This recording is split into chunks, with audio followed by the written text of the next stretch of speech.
Estrenamos el penúltimo capítulo de la serie El agua invisible. En la entrega de hoy haremos un recorrido por el agua subterránea que contiene el calor procedente del interior de la Tierra. Descubriremos cómo se maneja en función de si es de alta o de baja temperatura. Hablamos de geotermia. Bueno, a lo largo de 2 meses la serie El agua invisible nos ha enseñado que, aunque el ciclo del agua nos es familiar, en su parte subterránea nos resulta un gran desconocido. Hoy seguimos avanzando hasta descubrir que también estamos ante una fuente de energía universal, inagotable, independiente del clima y económica.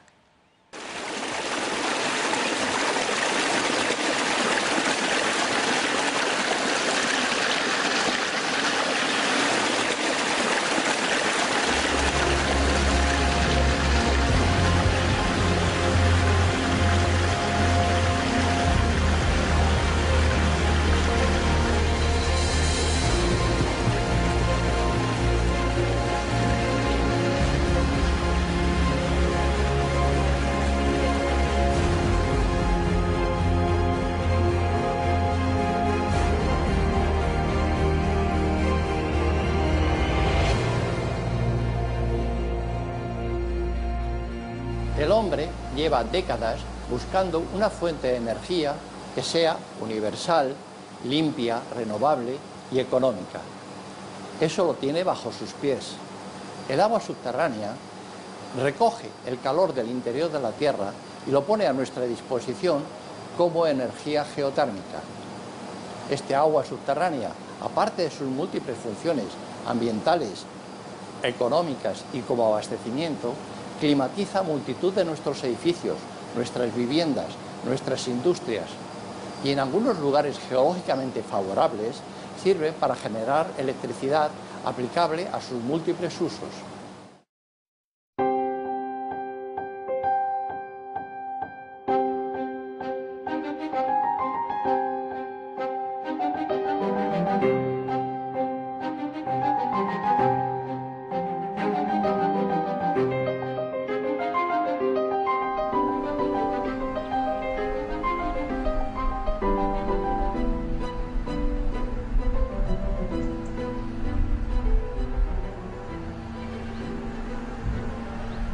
Desde la más remota antigüedad, el hombre fue consciente de las virtudes del agua que emana de la tierra cargada de calor y de sustancias minerales beneficiosas para el organismo.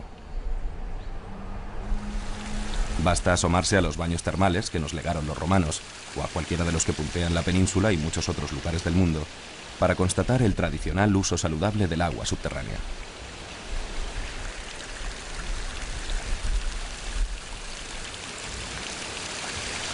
Hoy, el hombre se esfuerza por descubrir los secretos de esa inmensa fuente de calor que alberga el subsuelo y que en muchas de sus manifestaciones aparece asociada al agua.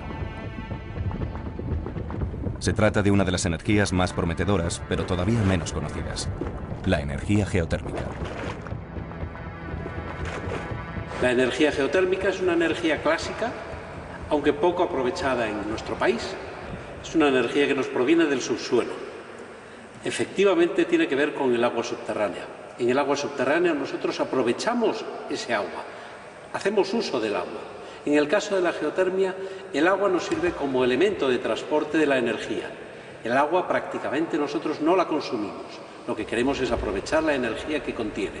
Una energía que el terreno, el subsuelo, le cede gratuitamente y permanentemente a ese fluido, bien de forma natural o de forma artificial. Nosotros queremos aprovechar esa energía bien para producción de electricidad, para calefacción de distrito, para calefacción de locales, para otros usos diversos, una energía renovable y natural. Nuestro planeta no es un cuerpo inerte y frío perdido en el espacio. Al contrario, es un planeta vivo que recibe y comunica energía al medio que lo rodea. Y el calor es una parte de esa energía.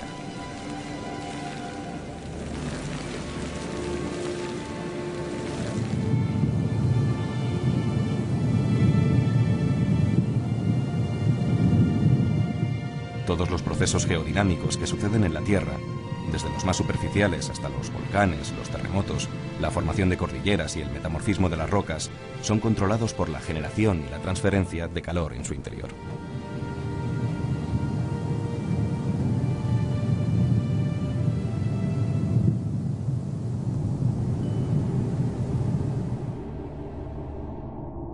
La Tierra está constituida por 3 grandes capas superpuestas de temperatura y de densidad decrecientes.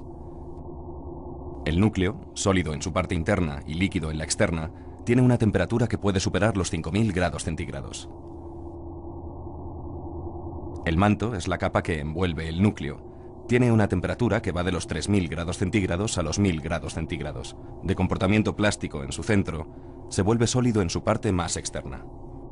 La capa superficial y más fina de las 3 es la corteza, cuyo calor va decreciendo desde los 1000 grados centígrados en su parte profunda a la temperatura media de la atmósfera en la más superficial. Su espesor varía de 5 a 20 kilómetros en los fondos oceánicos y de entre 30 a 70 kilómetros bajo los continentes. La corteza, junto con la parte sólida del manto, constituye la litosfera, la cubierta rocosa de la Tierra. La litosfera parece flotar sobre la zona plástica que forma parte del manto superior. La litosfera, caracterizada por la rigidez de los materiales que la componen, aparece fragmentada en las llamadas placas tectónicas. Placas que se desplazan lentamente chocando entre sí y generando empujes y subducciones que dan lugar a los fenómenos sísmicos y a la elevación de las cordilleras.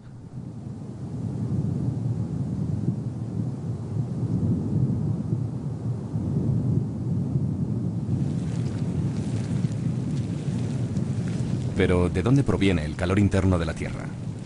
Las ciencias geológicas describen hoy las causas con mucha aproximación.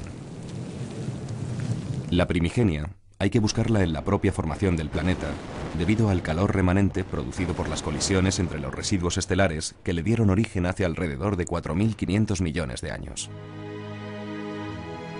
Después hay que tener en cuenta la suma de procesos físicos y químicos que tienen lugar de forma diferenciada en su interior y que desprenden calor. Uno de ellos es el continuo proceso de cristalización que se da en el núcleo externo, que se halla en estado líquido, en su zona de transición con el interno, que es sólido. Este calor se denomina calor latente de cristalización. También los movimientos diferenciales entre las distintas capas que constituyen la Tierra producen calor por rozamiento, sobre todo el que se da entre el núcleo y el manto, debido a la distinta respuesta del núcleo externo y el manto a los campos magnéticos de la Luna y el Sol. También la gravedad ejerce una fuerza de compresión hacia el centro del planeta, generando un proceso de contracción que produce calentamiento por fricción.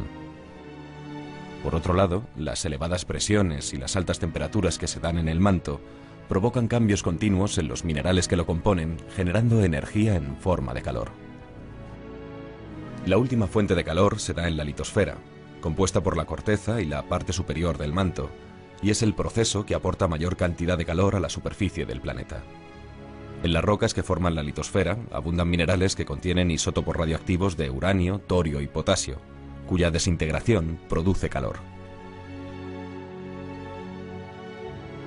El resultado de la estructura interna de la Tierra es que el 99% de su masa está sometida a una temperatura superior a los 1000 grados centígrados y solo un 1% de la misma, en la capa más externa, presenta temperaturas inferiores a los 100 grados centígrados.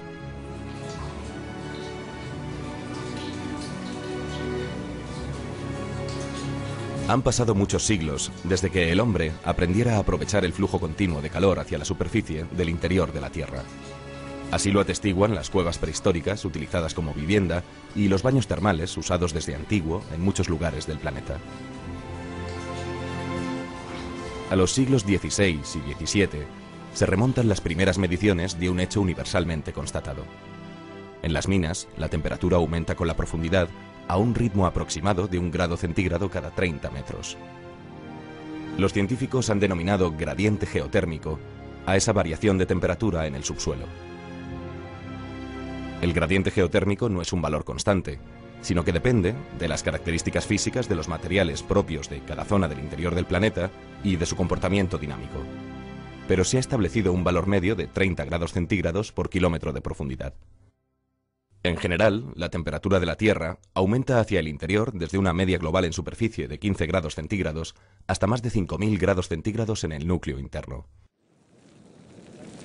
La naturaleza nos ha dotado de un instrumento para recolectar esa energía que se transmite a través del subsuelo, el agua subterránea. Algunas de sus manifestaciones han estado presentes desde siempre, normalmente asociadas a fenómenos volcánicos, pero ha hecho falta mucho tiempo para que el hombre entienda que el agua que circula bajo tierra, por los poros y fisuras de las rocas, recoge ese calor y lo puede trasladar a la superficie. Tan solo hace falta captar esa agua para aprovechar la energía calorífica que transporta. Fue a principios del siglo XIX cuando los fluidos geotermales comenzaron a ser explotados por su contenido energético. El inicio tiene un nombre: Francisco Larderel, francés asentado en Italia, quien en 1827 desarrolló un sistema para extraer ácido bórico que desplazó la leña, hasta entonces usada como combustible, al aprovechar la evaporación de las aguas calientes con borato que emergían del subsuelo. Aquel Valle del Diablo, llamado así por sus manantiales sulfurosos, se convirtió rápidamente en un emporio enclavado en el corazón de la Toscana. La zona, conocida hoy como Larderelo, sería testigo del temprano uso del vapor de baja presión para calefacción de invernaderos, edificios industriales y residenciales. También a principios del siglo XX, de la construcción de la primera planta mundial de producción de energía eléctrica a partir de la geotermia. Larderelo marcó el comienzo de una forma de explotación de la energía del subsuelo, cuyo desarrollo todavía no ha alcanzado en muchos países la plenitud que merece. Aunque a partir de la crisis energética de los años 70, sus tasas de crecimiento están claramente por encima de las de otras fuentes de energía.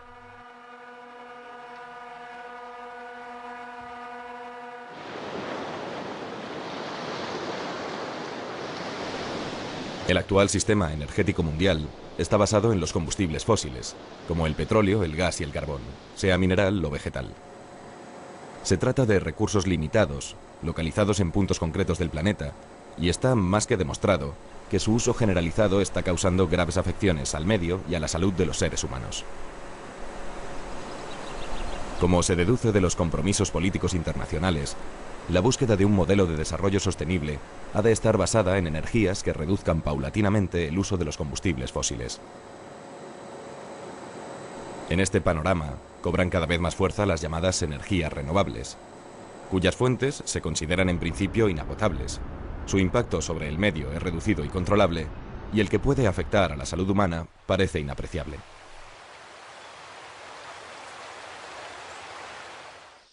El sol, el aire, el viento, el agua, la tierra, el subsuelo, es decir, son elementos que nos permiten utilizar una energía limpia, una energía inocua, una energía duradera y una energía constante, una energía que nos va a suponer el mantener un planeta mucho más limpio, el tener una vida mucho más saludable, el combatir todo el fenómeno del cambio climático y además apoyar el que haya una sociedad más justa y más solidaria, puesto que la energía, cuando usamos energías renovables, lo que usamos son energías que nos permiten una mejor calidad de vida para todos.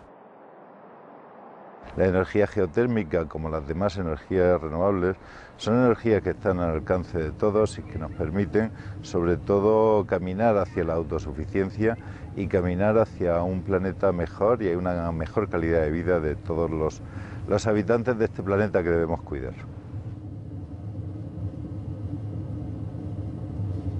Hoy, el conjunto de las energías renovables está compuesto por la hidráulica, la más tradicional, a la que se han venido a añadir la solar, la eólica, la mareomotriz, la producida por la biomasa y la geotermia. A diferencia de las demás, la geotermia es una energía continua, ya que no depende del clima, de la radiación solar, del viento o del régimen de mareas. Está disponible las 24 horas del día y los 365 días del año, por lo que se la puede considerar como una energía sostenible. A escala planetaria, es el recurso energético más grande que existe. Los cálculos científicos aplicados a toda la superficie de la Tierra para medir la potencia geotérmica total arrojan cifras que superan nuestra capacidad de imaginación. Se trata de una cantidad inmensa de energía, y aunque solo una pequeña parte de ella puede ser utilizada, a escala humana se podría hablar de una energía ilimitada. Comparada con los combustibles fósiles más generalizados, la geotérmica es una energía limpia. Su uso no contribuye a la emisión de gases de efecto invernadero ni a la polución que afecta a la atmósfera de nuestras ciudades. Por último, al ser subterráneas, La mayoría de las instalaciones geotérmicas no ocupan espacio y sus impactos medioambientales son incluso menores de los que producen otras fuentes de energía renovable. Los científicos distinguen diferentes tipos de yacimientos de energía geotérmica en función de la temperatura, o como dicen ellos, entalpía que presentan. Se consideran recursos de muy baja temperatura los que ofrecen menos de 30 grados centígrados. Están presentes en cualquier tipo de subsuelo y su uso más común es el de la climatización mediante bomba geotérmica de calor. Los recursos de baja temperatura son los que tienen de 30 a 90 grados centígrados. Los yacimientos suelen encontrarse en cuencas sedimentarias profundas de entre 1000 y 2500 metros de espesor y el calor se puede aprovechar de forma directa. Las instalaciones termales, la acuicultura y la climatización son, por ahora, los usos habituales de este tipo de recurso energético. De 90 a 150 grados centígrados ofrecen los yacimientos de temperatura media, situados a profundidades comprendidas entre 2.500 y 4.000 metros en zonas de adelgazamiento de la corteza terrestre o también en zonas con elevada concentración de isótopos radioactivos. A partir de la frontera de los 150 grados centígrados, el calor de la Tierra se considera recurso de alta temperatura. Con la tecnología disponible hoy en día para la explotación de la energía geotérmica, se pueden captar de forma rentable recursos geotérmicos situados a 5.000 metros de profundidad que no superen los 400 grados centígrados de temperatura. Parece evidente que las aplicaciones de toda esta energía cubren sobradamente las necesidades humanas, desde la generación de electricidad, posible a partir de los 100 grados centígrados de temperatura, a la climatización de viviendas, cuyo requerimiento energético no supera los 25 grados centígrados. Algún día, estas imágenes pertenecerán al pasado de la humanidad. Los bosques y los combustibles fósiles, como el carbón, el gas o el petróleo, habrán dejado paso a energías limpias para cubrir las necesidades del hombre sin dañar el planeta en el que vive.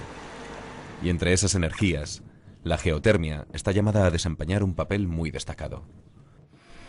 Basta excavar unos metros bajo nuestros pies para encontrar la forma más universal y difusa de energía blanca y renovable, el calor de la Tierra.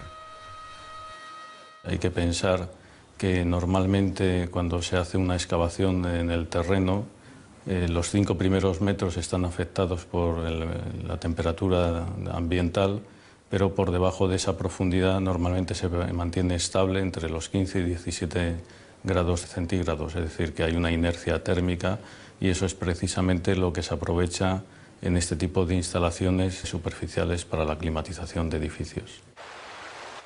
Tuvo que pasar mucho tiempo para que el hombre encontrara un mecanismo capaz de extraer y aprovechar el calor que la Tierra le ofrecía. Ya en el siglo XVII, Boyle y Marriott habían descubierto que un gas se calienta al ser comprimido y se enfría cuando se expande. Basada en los mismos principios, mediante perforación horizontal o vertical, la más usada y eficiente, la bomba de calor extrae la temperatura del subsuelo a través de un circuito primario para calentar un fluido de alta compresibilidad y bajo punto de vaporización contenido en un circuito secundario. Este fluido se hace pasar por un compresor, que eleva su presión y aumenta con ello su temperatura antes de llegar a un intercambiador de calor o condensador, mediante el cual cede la temperatura acumulada. El ciclo es reversible y así se puede aprovechar la isotermia del subsuelo también para refrigeración. La bomba de calor necesita un mínimo de energía eléctrica para funcionar, energía que bien puede serle suministrada por otra fuente renovable, pero su rendimiento, en términos absolutos, es de entre 5 o 6 kilovatios térmicos por cada kilovatio eléctrico, lo que supone un ahorro de alrededor del 75% comparado con el consumo actual. No es casual que la tecnología que emplean las bombas de calor haya sido calificada por la Agencia de Protección del Medio Ambiente de Estados Unidos como la más eficiente para calefacción y refrigeración. La geotermia de muy baja temperatura, la que proporciona menos de 30 grados centígrados, y la de baja temperatura, que llega hasta los 90 grados centígrados, se perfilan hoy como algunos de los recursos energéticos más prometedores para climatización de viviendas y edificios. Las diferencias básicas entre ambas son, además de la temperatura, la disponibilidad y la profundidad de los sondeos, más superficial en el caso de la geotermia de muy baja temperatura, normalmente usada para climatización. Este recurso se da en cualquier tipo de subsuelo. La de baja temperatura, sin embargo, se encuentra en almacenes sedimentarios profundos, de entre 1000 y 2500 metros, como muestra en color azul el mapa elaborado por el Instituto Geológico y Minero de España. España se ha incorporado con retraso al uso de la geotermia para climatización, pero las cifras de los últimos años anticipan un desarrollo acelerado en todo el territorio, tanto para edificios públicos como privados. Nos encontramos en Madrid, en pleno barrio de Chamberí, donde estamos visitando unas obras para la realización de sondeos geotérmicos que utilizan el sistema más habitual, que es la perforación vertical. En estos momentos, a mi espalda, tenemos una máquina de sondeos que precisamente está realizando uno de estos sondeos donde se instalarán posteriormente los tubos de intercambio.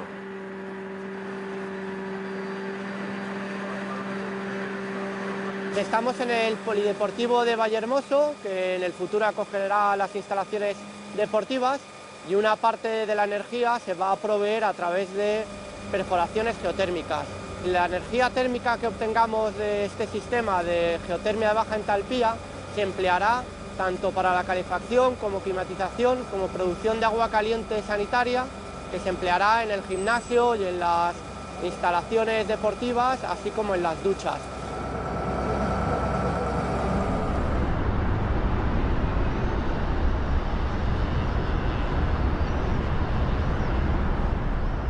Poco a poco, las ciudades españolas se van poblando de edificios climatizados mediante energía geotérmica de baja o muy baja entalpía. Sirva como ejemplo el Paraninfo de la Universidad de Zaragoza y en la misma ciudad la sede central de Ibercaja, el Hospital Clínico o la sede del Ayuntamiento.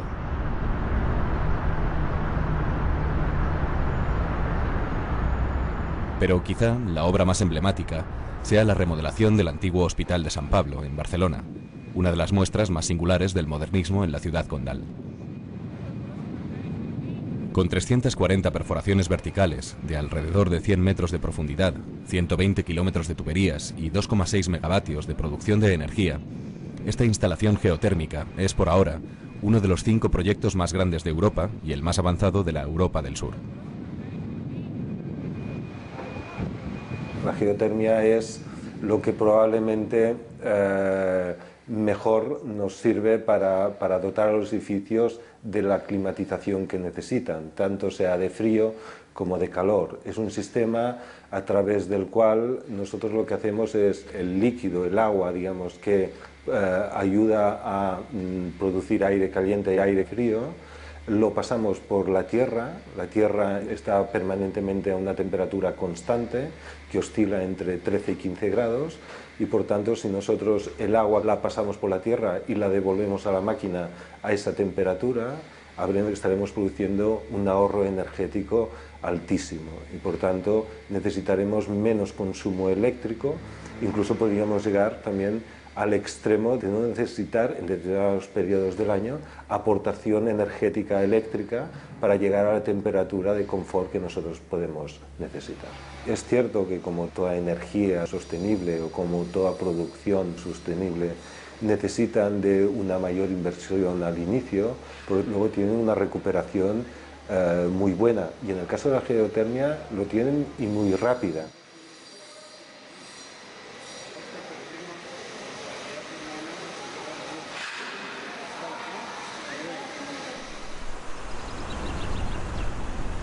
En la imprecisa y convencional frontera entre la baja y la media entalpía, se sitúan algunos de los aprovechamientos social y económicamente más interesantes de la geotermia, entre ellos la calefacción de distrito.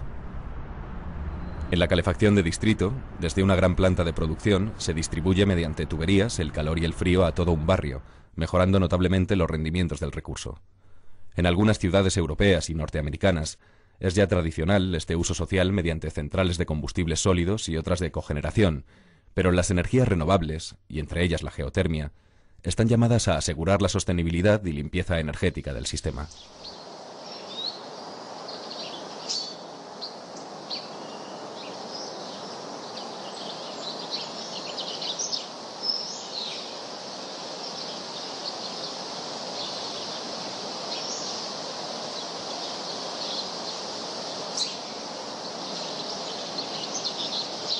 La energía geotérmica de temperatura media es aquella en la que los fluidos de los acuíferos están de 90 a 150 grados centígrados.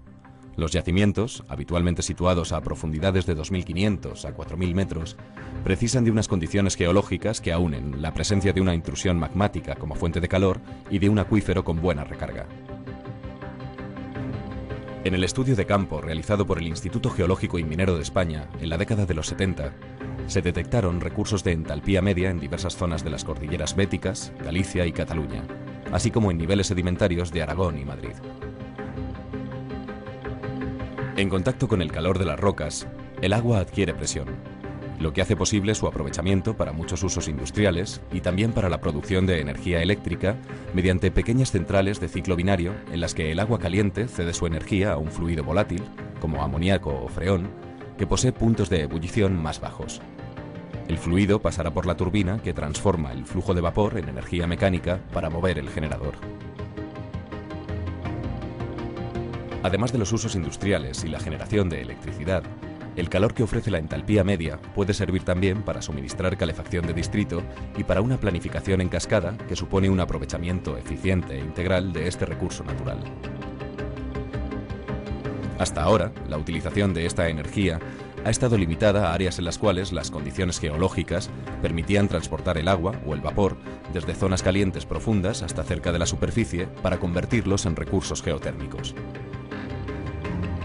Estas zonas suelen coincidir con la existencia de fenómenos geológicos con actividad sísmica elevada, principalmente regiones volcánicas situadas en los bordes de las placas litosféricas.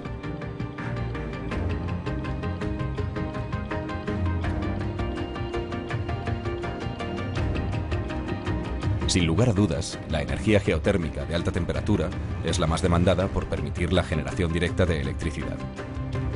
Reykjavik, la capital de Islandia, totalmente electrificada y calefactada con recursos geotérmicos, y las grandes instalaciones industriales que existen en los Estados Unidos, China y otros lugares, han representado el sueño deseado por todos los países en la búsqueda de una autosuficiencia energética eficiente, sostenible y limpia.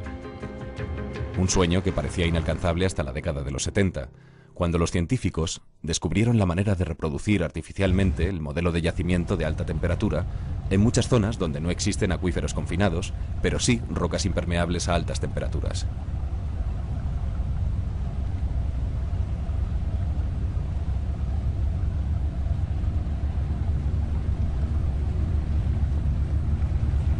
El EGS, o sistema geotérmico estimulado, consiste en la fracturación de la roca caliente en profundidad para inyectar un fluido que, en circuito cerrado, vuelve a la superficie con una temperatura capaz de generar electricidad. Los yacimientos de roca caliente seca se pueden convertir así en la energía del futuro para la humanidad.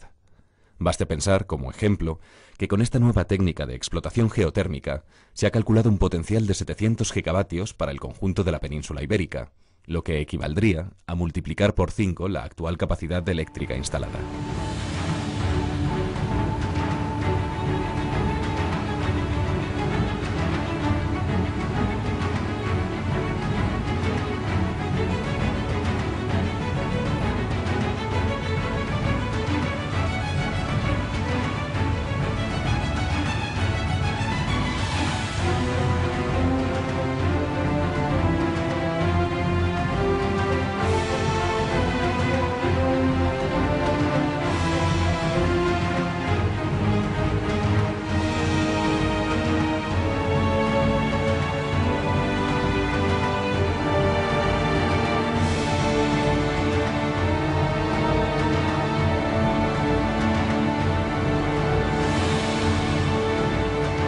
Todos los estados tienen el compromiso de progresar hacia una economía libre de carbono.